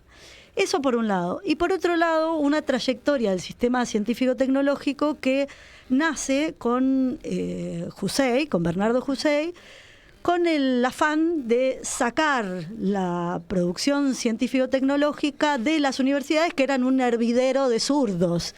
Y entonces Bernardo Husey, en la década de fines de los 50, en el año 58, le dan la tarea de, separar, construir la famosa campana de cristal y armar laboratorios por fuera de la disputa propia de las universidades. Y eso arma una trayectoria que tiene, hasta no hace tanto tiempo, un núcleo muy de élite de la producción de altísimo, recontra altísimo nivel en el CONICET, no así en otros organismos de ciencia que tienen otras trayectorias. Con el gobierno de Cristina Kirchner, primero con el gobierno de Néstor y luego con el de Cristina arma el Ministerio de Ciencia, y un poquito antes, en el 2005, Néstor Kirchner reabre el CONICET. En fines de la década del 90, ustedes se acordarán, Cavallo mandó a los científicos a lavar los platos, claro. Y en ese proceso de lucha, el CONICET se pone sobre la mesa en una disputa plebeya, si se quiere, ¿no? Como parte de las contradicciones y de los conflictos propios del neoliberalismo de la década del 90. Lo que hace Néstor primero es reabrir el ingreso de investigadores al CONICET, y luego Cristina funda el Ministerio de Ciencia, y esa apertura se sistematiza. Todos los años tenemos nuevos becarios, todos los años tenemos ingresos a la carrera del investigador científico, y eso amplifica enormemente la masa de trabajadores y trabajadoras del CONICET, lo cual reconfigura el organismo. Definitivamente, hoy somos 26.000, perdimos unos 2.500 trabajadores durante estos 2 años y pico, pero somos un montón. Y ese montón proviene de las universidades públicas, proviene de esa disputa, proviene de la lucha contra la ley de educación superior. Esos somos los que estamos en el CONICET. Cuando el gobierno de Macri asume, intenta un primer ajuste rápidamente sobre el CONICET. Lo primero que hace es intentar limitar la cantidad de ingresos a la carrera del investigador científico. Nuestra carrera, la del investigador científico, somos trabajadores de planta del Estado, científicos de planta del Estado, digamos. Claro. Macri lo que dice es, esto no lo queremos más, y achica a la mitad la cantidad. Y eso produce una lucha hermosa realmente, con toma del ministerio incluido, etcétera. Y ahí se empieza a configurar un propio movimiento de ciencia, digamos, que no existía en nuestro país. Existía el movimiento universitario, etcétera, pero no existía un movimiento de científicos, de trabajadores de la ciencia y la tecnología como tales, digamos. Eso no quiere decir que los trabajadores de los organismos no hayamos peleado siempre, pero se configura un fenómeno nuevo. Y precisamente es Milei el que antes de asumir dice, este nicho de ñoquis lo vamos a cerrar, lo dice en campaña. Uh-huh. Entonces, y a mí me parece importante como historizar esto, porque no es que la sociedad argentina de repente encontró la estrella culona en un streaming y dijo, mirá lo que hay acá. Esto tiene en el gobierno de Macri la adhesión que sentíamos literalmente con gran parte de la sociedad diciendo esa es la pelea que hay que dar, cómo van a tocar a nuestros científicos. Bueno, hay todo un mito respecto del trabajador y la trabajadora de ciencia que Milei viene a intentar fisurar, y hay algo de éxito en esa fisura. Yo creo que también tiene algo de éxito porque el gobierno de Alberto Fernández se planteó y se autoproclamó como el gobierno de los científicos. Y entonces eso produjo una contradicción nueva sobre nosotros y nosotras. Incluso muchos compañeros y compañeras enojadísimos con el gobierno de Alberto Fernández votaron a este gobierno, digamos. Que uno pensaría, pero son científicos, ¿qué evidencia? Es la tradición del voto castigo. Claro, hay un voto castigo de que en el gobierno de científicos nosotros no tenemos convenio colectivo de trabajo, digo. No, y hay algunas linealidades que también atentan contra el pensamiento un poco más complejo. Quiero decir, un gobierno que termina fracasando, tirás por la borda lo bueno y lo malo. ¿Viste como el dicho de tirás el agua sucia con el pibe adentro? Bueno, tiraron todo. Una sociedad que decidió pegar un volantazo, tirar todo, lo bueno y lo malo. Lo malo está bien tirarlo. Ahora, el gobierno de científicos estaba bien, porque hay una lógica de política de Estado, por ejemplo, en la creación del ministerio. Que los países, viste que nos gusta todo el tiempo comparar, los países normales, los países normales cuando adoptan una política de Estado dura 80, 100 años. Acá no, no llegó a 20. No. Entonces es demasiado poco como para que se consolide. Y después la comparativa de presupuestos del PBI o de los presupuestos nacionales vinculados a la ciencia entre la Argentina hoy y algunos otros países es pasmosa. Sí, Vamos en cuanto a lo bajo que pérdida, hemos caído, claro. Sí. Nosotros hoy estamos en términos salariales en el peor ranking de toda América Latina en general, pero particularmente los trabajadores del Estado y particularmente los trabajadores de la universidad y la ciencia. Esto tiene efectos muy concretos. Uno de ellos es que los trabajadores se vayan. Nosotros tenemos un montón de compañeros que no pudieron continuar porque no hubo becas, porque no hubo ingresos a carrera, porque no hay puestos de trabajo que ocupar, y por cuestiones salariales directamente. Lo otro que produce es pluriempleo. ¿Y se van a dónde, por ejemplo? Al exterior, a empresas privadas. Con lo cual termina siendo una pérdida doble para el país, porque toda la inversión que hubo ahí la capitaliza otro país, cosa que si fuera un sistema solidario está todo bien que vayan a otro país, o lo capitaliza el mercado. Una empresa privada. Hace poco en un seminario internacional y se me ocurrió en los pocos minutos que me daban para intervenir decir que están transformando a la Argentina con estas políticas de un país en vías de desarrollo en un país en vías de subdesarrollo.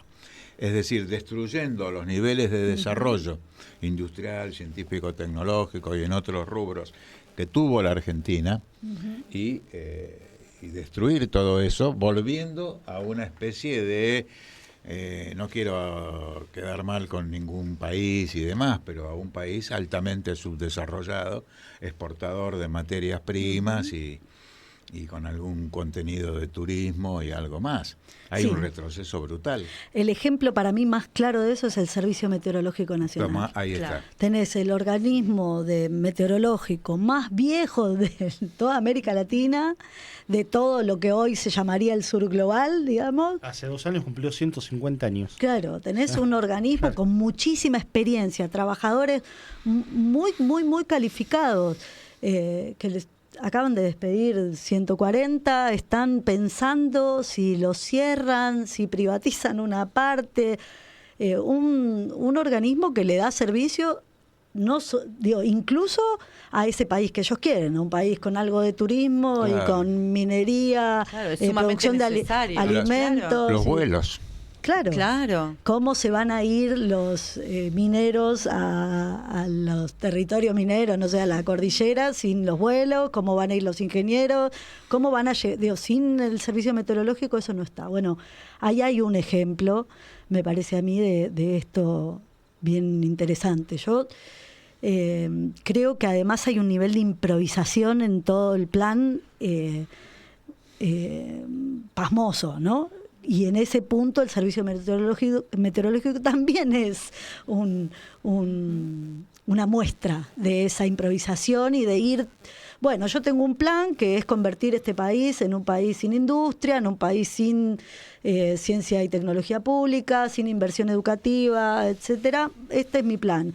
Y sobre ese plan se toman decisiones que no tienen ni siquiera nada que ver con el país que ellos pretenden construir. En ese sentido, ¿pensás que tampoco miden las consecuencias? En lo más mínimo. Para mí tampoco no. en la respuesta política, en nada, van improvisando. A mí me parece que en algún punto improvisan, hay algo de lo... Y que además no se esperan, lo de la ley de financiamiento universitario también es muestra de eso, no se esperan. Nosotros en 2024, el 23 de abril, tuvimos la movilización universitaria más grande de la historia de nuestro país. No una cosita, no un ejemplito, claro. Digamos.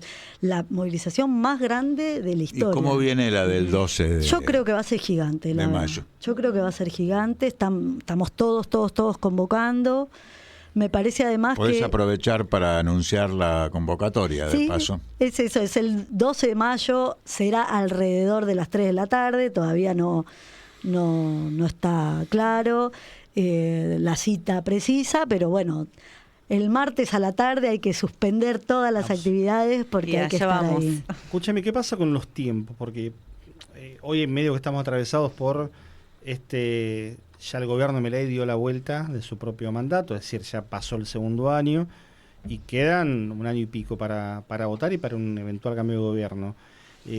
A uno le da la impresión que estamos mirando el reloj, como cuando hay un partido de fútbol, de básquetbol, el boxeador que ve cuántos rounds le faltan, y la resistencia necesaria, lo urgente, lo primero que te preguntamos, pero la planificación de la salida, es decir, bueno, ¿cuándo empezamos a salir y sobre todo con qué? Porque vos te das vuelta, la oposición, lo digo en términos muy amplios generales, todavía está discutiendo el sexo de los ángeles. Yo creo, Pablo, perdona, sí. Nuria, que estamos como un preso marcando los días que le faltan para salir en libertad. Bueno, y en esta figura está bueno también, porque todos nos sentimos un poco presos de este desastre, ¿cómo se hace para convivir entre lo urgente de la resistencia, cotidiana además, que echan gente y la pelea micro y la mirada que necesariamente hay que tener?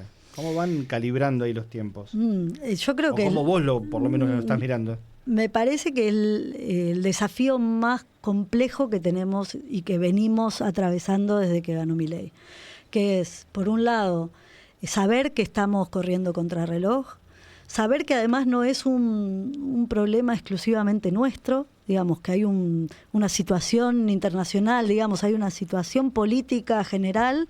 El otro día una compañera en una reunión decía, bueno, tampoco vamos a pensar, si la dinámica de la región sigue con este fascismo del siglo XXI, neofascismo, gobierno de ultraderecha, posiciones de ajuste y de represión, es difícil pensar una salida sola, autónoma de la Argentina, como si fuéramos una isla en otro planeta, ¿no? Y me parece que eso también lo interpretamos en el momento que ganó Milei, y decir, bueno, nosotros tenemos que, como somos los primeros de la región, que nos gana un monstruo de estas características, bueno, también tenemos la responsabilidad de darle combate primero y de decir, bueno, esto se le puede ganar. Y yo creo que en esa jugada de los tiempos, de impedir que se estabilice un proyecto de estas características, es que estamos. A mí me parece, y por eso decía que para mí es el desafío más complejo, que tiene que ver con un desafío subjetivo, si se quiere, ¿no? Con cómo soportar, y le uso la palabra adrede, cómo soportar que nuestros compañeros de trabajo los despidan, se tengan que ir, no puedan participar casi de ninguna instancia colectiva porque están trabajando todo el tiempo sin parar. Cómo soportar eso y al mismo tiempo tener la esperanza de que efectivamente de la organización popular, de la experiencia de lucha, de la experiencia de combate que estamos dando todos los días, va a salir algo bueno, ¿no? Me parece que ahí es un acto de fe también. No, está bueno, no, y creo que el silencio de este segundo me parece que grafica también, porque hay un poco de imprevisible también en la historia, ¿no? Y el punto es saber cuánto achicamos al margen de lo imprevisible, por lo menos en el pensamiento y en esa proyección. Porque 10 minutos antes que amanezca todavía es de noche, dice el dicho. No sé si lo parafraseo mal, pero es medio así. Y por ahí no estamos viendo que en 10 minutos esto puede darse vuelta. O por ahí sí. Por ahí sí, lo estamos viendo, y esto forma parte de eso también. Digo, hay algunas señales. 24 de marzo fue una señal, digo, la calle. La pueblada de... El 12 de mayo va a ser otra señal. No, decía la pueblada del sur, de Chubut. De Chubut. En varias ciudades Sí. de Chubut hubo una pueblada. Después cada uno quiere capitalizarla, limitarla, condicionarla. Se habló muy poco de la pueblada de Chubut. Que también cuestionaba la dirigencia sindical Totalmente. que pactó con el gobierno provincial. Sí, Totalmente. igual yo creo que en el mundo sindical, a pesar de el ataque pero virulento que estamos viviendo desde la reforma laboral y también del descrédito de todo es uno de los sectores más golpeados ideológicamente, el movimiento sindical. Y a pesar de todas las contradicciones que atravesamos, a mí me parece que también empiezan a aparecer algunos pequeños destellos de algo que podría gestarse desde ahí también. Digo, no creo que sea un sector inmóvil, cristalizado en la burocracia, cristalizado en lo viejo, exclusivamente pidiendo la cuestión corporativa. Me parece que hay algo que se mueve. Ustedes antes, en el bloque anterior, nombraban el programa del FRESU. A mí me parece que es muy interesante el programa del FRESU. Por supuesto, faltan cosas, hay que agregarle elementos, hay que participar en ese proceso de construcción de ese programa, pero no me parece para nada despreciable que un intento, una experiencia, digámosle, de articulación de una cantidad de sindicatos empiece a, bueno, yo te dejo a ver qué pasa, ¿no?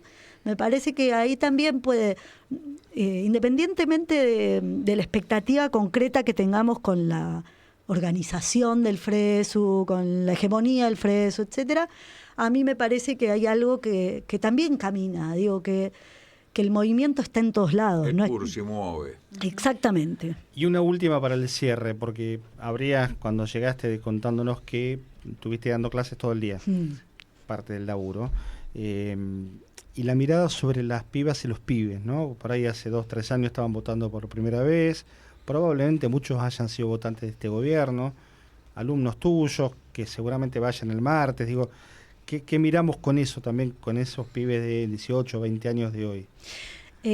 Yo di clase todo el día por el pluriempleo, entre otras cosas, porque con el salario de CONICET y el salario de la Universidad de Buenos Aires no alcanza, y entonces lo que estuve todo el día dando clases de posgrado, son un poco más grandes, un poquito más grandes. ¿Virtuales o presenciales? Virtuales. Una en la Universidad de Buenos Aires y otra en la Universidad Nacional del Comahue. En las dos clases ya estaba planificado, pero en las 2 clases me dijeron, pero el martes que viene es 12. No hay. No hay. Hay lucha. Hay lucha. Y eso está muy, muy claro, muy absolutamente claro. Hay mucha voluntad de debate, de participar, de aprender. Es muy interesante, me parece a mí, porque las clases en la universidad pública son un refugio para nosotros.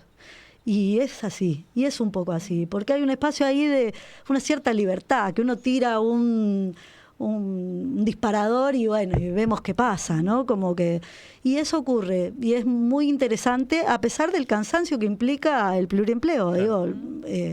Es agotador, y esto que a mí me pasó hoy durante todo el día, les pasa a mis compañeros de trabajo todos los días. Y a la noche, para colmo, tenés que venir al programa. Y a la noche hay que venir acá, bueno. Informe de pájaros.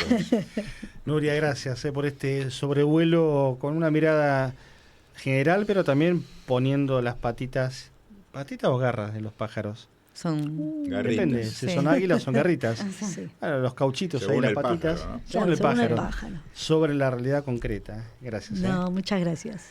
Nuria Giniger con nosotros aquí en Informe de Pájaros.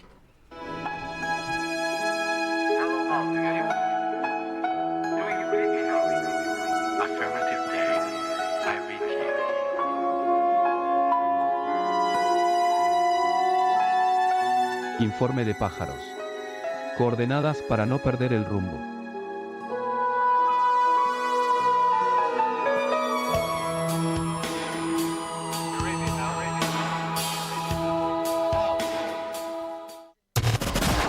Radio con Aguante. Piezas De realidad. a la bronca. Hace la radio.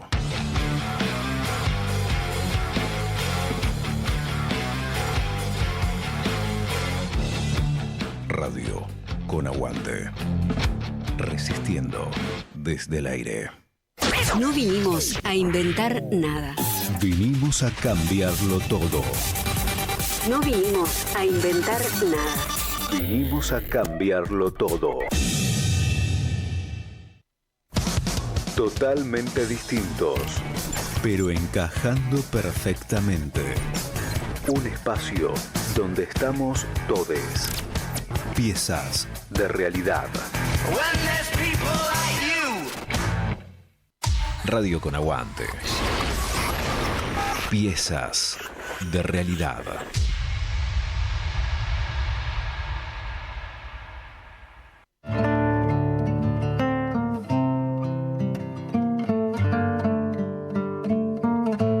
El vuelo de la semana, en Informe de Pájaros.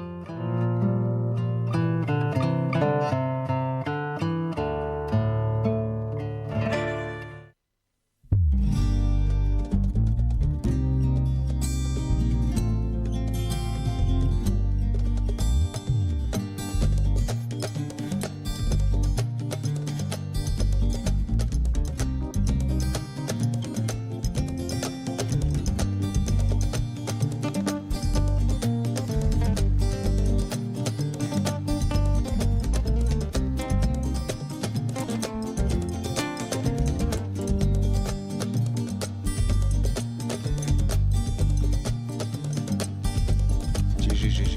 21:42 en la República Argentina. El 1 de mayo de 1886, la historia de los mártires de Chicago, la conocemos, si no, los libros no muerden. Pero en 1890 hubo pocos países del mundo en donde se conmemoró esa fecha. En la Argentina en particular fue en 4 ciudades: Chivilcoy, Buenos Aires, Rosario y me está faltando la cuarta, me dice el canchero, y una más. Ayúdanos. ¿No la tenés? No la tengo. Chivilcoy, Rosario o Buenos Aires, y ponerle que La Plata, nadie me va a decir que no, pero fueron Córdoba. 4 ciudades. Córdoba. Y Córdoba, se va Jorge Kreines. Chau, Jorge. Pero ahí partimos la historia de nuestro 1 de mayo. En 1890, rápidamente la Así Argentina es. se suma a algo que tenía en ese momento 4 años. Eran 4 años, o sea, nada. Exactamente. Estamos hablando de 1886, había sido, digamos, todo el proceso que se da de los mártires de Chicago, de la huelga por las jornadas de 8 horas. A partir de eso, en esos 4 años... Bahía Blanca, perdón. Bahía Blanca, Bahía Blanca, muy no, bien. me quedé con A partir Bahía de Blanca, eso- Chivilcoy, Rosario y Buenos Aires. 4 años, no es como ahora que WhatsApp, redes, enseguida nos enteramos de lo que pasa en el mundo, tardaba su tiempo, y sin embargo la Argentina a los 4 años no solamente ya sabía lo que había pasado, sino que además ya estaba organizado ese movimiento obrero que se estaba desarrollando en nuestro país, y organizaba estos actos en 4 ciudades, particularmente en la ciudad de Buenos Aires, en el barrio de Recoleta, en el Prado Español. Y hubo una participación aquí en la ciudad de Buenos Aires de 3.000 trabajadores, ¿no? Y coincidiendo, por supuesto, con la convocatoria internacional. Con discursos en varios idiomas. Hay que decir que gran parte de los incipientes dirigentes obreros de la Argentina, que por supuesto ya había sindicatos desde 1859, creo, el sindicato de linotipistas fue el primero en la Argentina, sindicato de panaderos, pero ya... También, histórico sindicato de panaderos, claro, que sobre todo había muchos anarquistas que todavía hoy conviven con nosotros, algunas de sus fabricaciones como bolas de fraile, exactamente, el vigilante, suspiro de monja, también llamado la bola de fraile, nombres por supuesto muy combativos del lenguaje de la palabra, para un producto absolutamente noble. Mira, ahí tenemos, ya vamos a ir pasando algunas de las placas. 1 de mayo, que en la Argentina, decíamos, tiene una historia particular muy fuerte desde ese 1890 en adelante. Y el primer acto, ¿no?, que estamos haciendo mención, que contaba Solana, en el Prado Español, lo que hoy es el barrio de la Recoleta, con estos 3.000 trabajadores. 3.000 trabajadores, exactamente.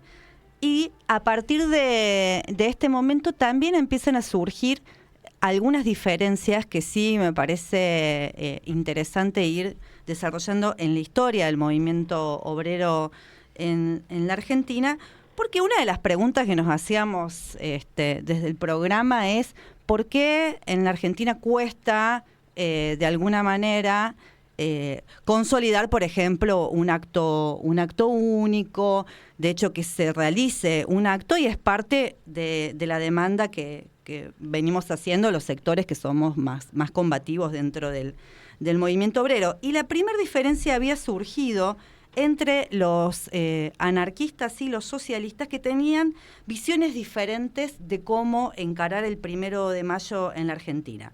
Los anarquistas, lo planteaban como una jornada de luto, porque bueno, estaban muy cercanos a lo que había significado el asesinato, digamos, de tantos trabajadores, pero también desde una perspectiva de lucha. Mientras que los socialistas ya lo empezaban a ver como una celebración de la clase obrera. Es decir, si bien había un reconocimiento y una perspectiva de clase, de alguna manera le iban quitando, era más como un día festivo que como un día de lucha. Claramente esas diferencias y ese socialismo es lo que después va a derivar en la conformación del Partido Comunista, porque empieza a vislumbrarse que había un sector ahí que tenía estas posturas, digamos, que no terminaban de cerrar. En 1890, Engels hace un prólogo, precisamente en conmemoración al 1 de mayo, un prólogo al Manifiesto Comunista, en donde él ubica el 1 de mayo como día de celebración. Y como día de celebración precisamente por la jornada de 8 horas. Claro, como el triunfo. Porque digo, por las contradicciones de la vida. Efectivamente es un homenaje a los mártires de Chicago, pero al mismo tiempo es haber podido avanzar en algunos países de manera hasta legal, digamos, con leyes acordes, hacia la jornada de 8 horas.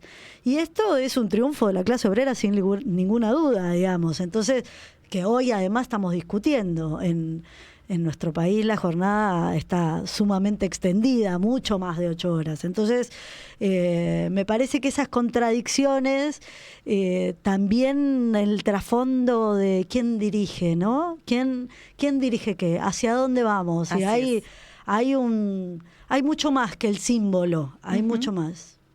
Bueno, posteriormente va a venir la Semana Roja en 1909, una brutal represión policial bajo el mando de el tristemente célebre Ramón Falcón, que reprimió una manifestación obrera causando muertes y heridos, lo que derivó en una huelga general conocida como la Semana Roja. Después también vendría la Semana Trágica de 1919 y la Patagonia Rebelde de 1920 y 1921. El propio Falcón, que tendría un merecido vuelto histórico justiciero a manos de Simón Radowitzki un tiempo después, y que permanece en la memoria porteña, sobre todo con dos elementos. La policía tiene una escuela que se llama Ramón Falcón, y hay una extensa calle en la zona de Liniers y Villaluro que se llama todavía Ramón Falcón. Así es. En cambio, al bueno de Simón Radowitzki lo terminaron condenando y pocos lo recuerdan. Bueno, y esto parecía bastante interesante. Un 28 de abril de 1930 se oficializa como feriado nacional. ¿Cuándo? Con la presidencia de Hipólito Yrigoyen. A partir de este momento, entonces, deja de ser un día de huelga y pasa a ser un día de feriado.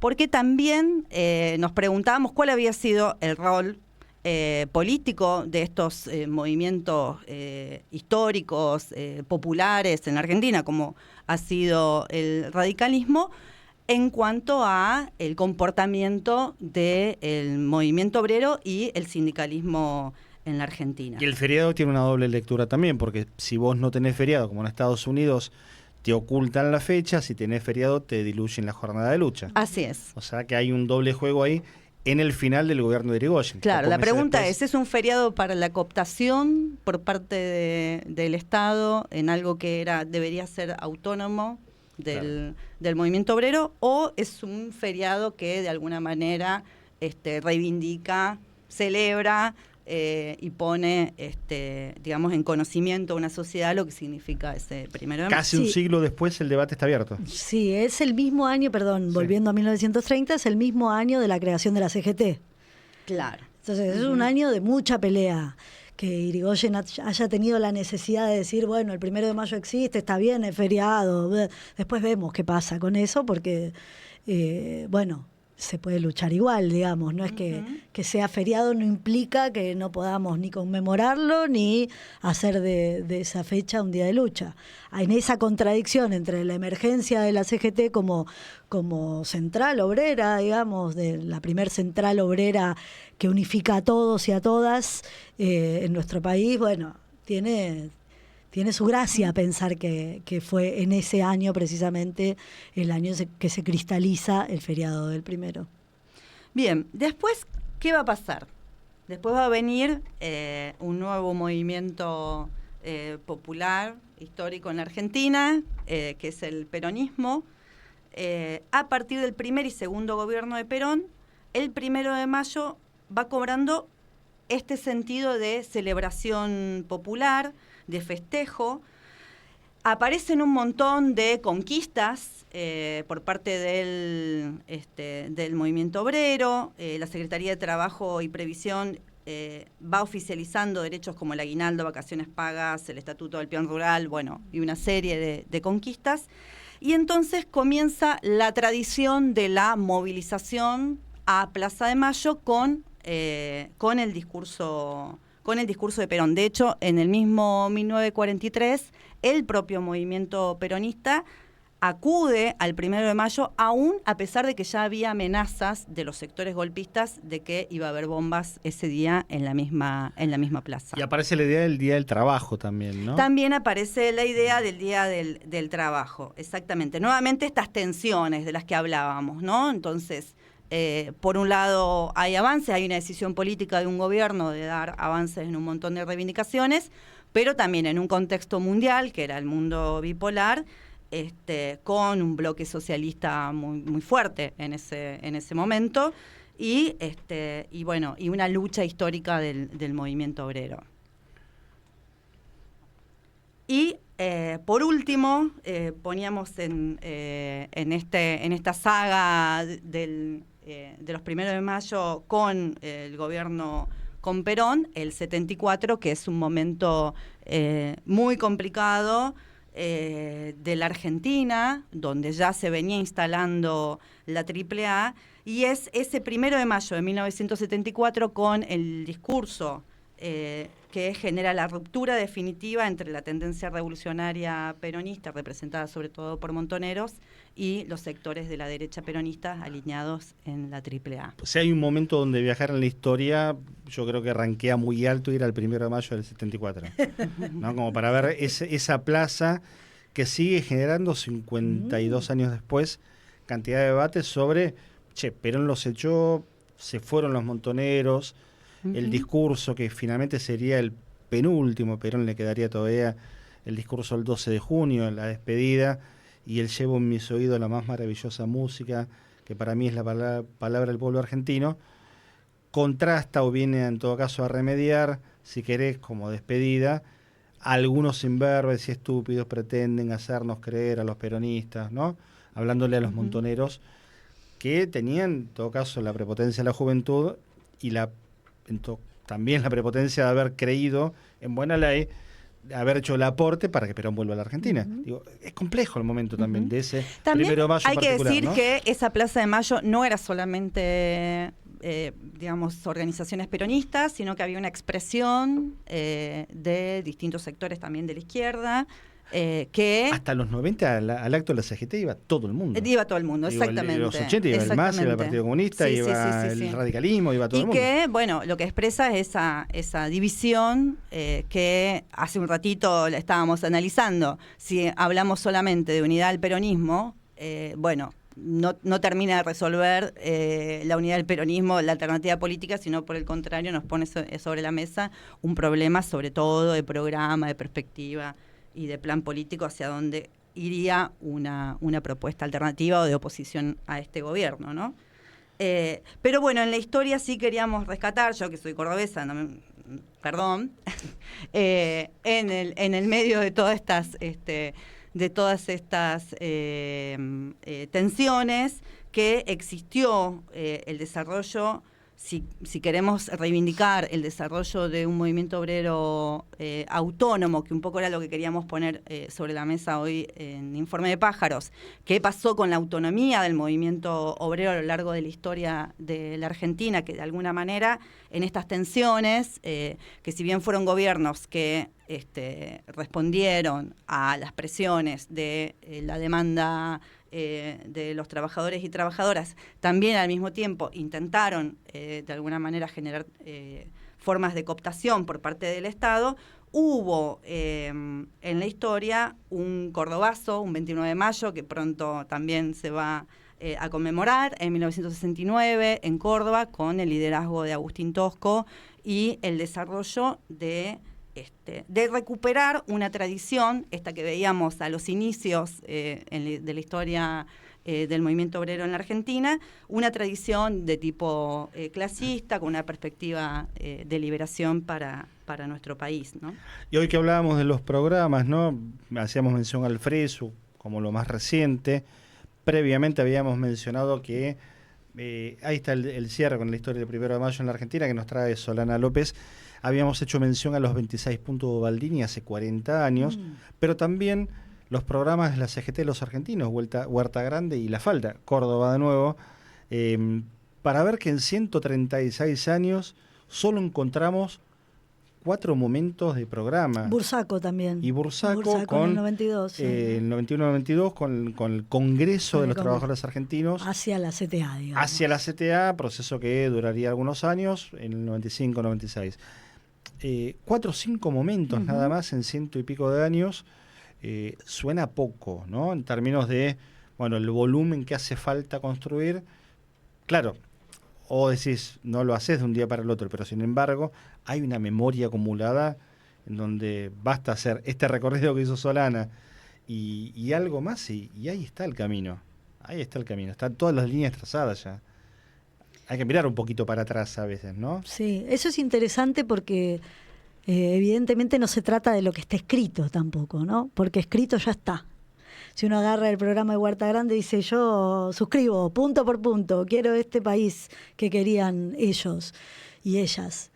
Me parece que hay algo de la propia conflictividad, de la práctica, de la experiencia concreta del movimiento popular que encarna o no encarna esos programas, ¿no? Y me parece que ahí hay un desafío en todo caso, que es, bueno, este programa que decimos ahora, aparece el programa de FRESU, está buenísimo, tiene cosas re interesantes, otras que habrá que discutir, otras, etcétera. Bueno, ¿y cuál es el sujeto que encarna eso? ¿El FRESU? Bueno, me quedo corto, ¿no? Me parece que hay algo de esto, que si solamente lo encarna un sector específico del movimiento sindical, hay algo de de las grandes mayorías que miramos, claro. Que miramos cómo la historia pasa. Entonces me parece que hay un desafío en ese sentido, ¿no? En darle carnadura a esos programas. No, y además esto de, fíjate que la idea de Irigoyen termina siendo tan efectiva casi 100 años después, que el 1 de mayo para el 80% de la población es un feriado. Es feriado, sí. Es feriado. Y no se trabaja, y no se sale, y no se... Parte de lo que el viernes se decía y se dijo 2 o 3 veces en los discursos ahí en el FRESU, bueno, hoy que es feriado y vinieron, porque eran delegados sindicales. Era algo cerrado, es cierto, para militancia y para delegados y dirigentes. Bueno, esos dirigentes y delegados dejaron el feriado de atrás y se fueron a debatir un programa. Bueno, eso es lo que hay que repensar, yendo al comienzo de la columna, los 3.000 asistentes a un acto en Recoleta ese 1 de mayo de 1890.